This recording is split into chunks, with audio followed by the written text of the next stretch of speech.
Chapter 2: The Alley That Inhaled. My name is Cale Rourke, and I am 28 years old. I thought I had seen every age a human can be. Until now.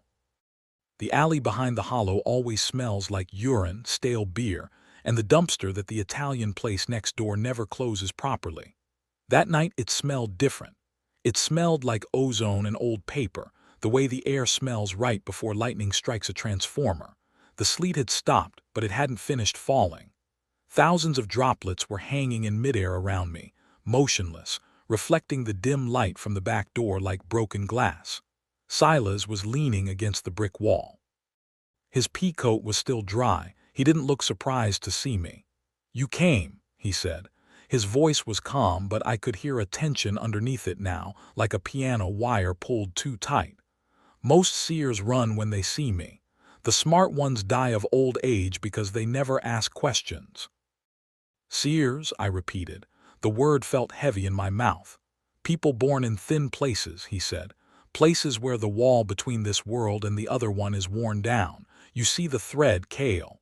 The age. The amount of time a person has been stitched into reality."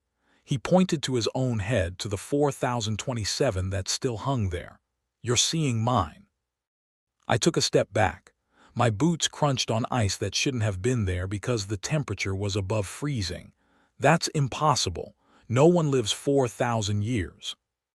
"No human does," Silas agreed. Above his head, a second number flickered into existence beneath the first. It was smaller, sharper, and it was counting down. 347. 346. "What is that?" I asked. My heart was beating in my throat. "That is how long we have before it finds you," he said. "You saw me, so now it knows you exist, and it is hungry." The brick wall behind him moved. It was a small movement, but it was unmistakable. The wall inhaled. The mortar between the bricks pulled inward, and a thin stream of dust sighed out into the alley. When the wall exhaled, it released a smell that I had only encountered once before, when my grandfather's casket was opened for a burial inspection. It was the smell of deep, wet earth and something that had been buried for a long time. A new number burned itself into the air above the wall. It wasn't above a person. It was above the alley itself, above the concept of the place. The number was a sideways 8, the symbol for infinity. It hurt to look at directly.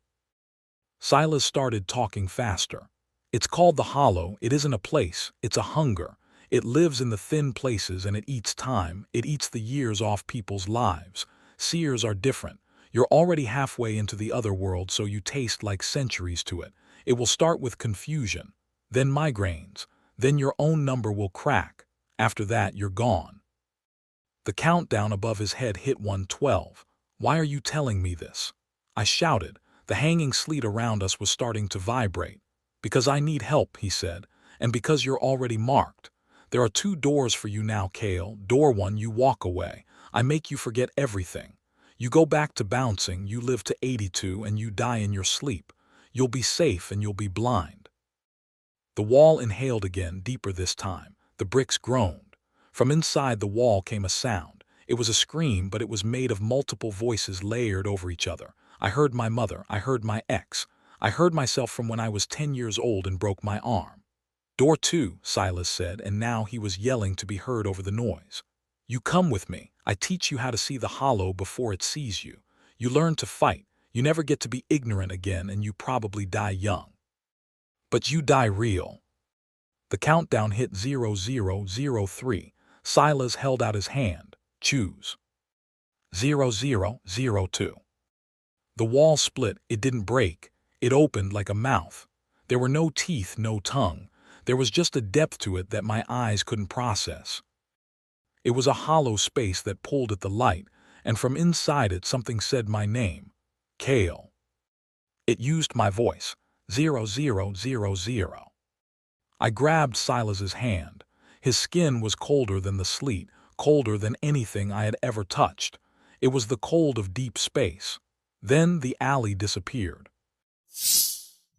Like and follow for Chapter 3, which will be posted tomorrow.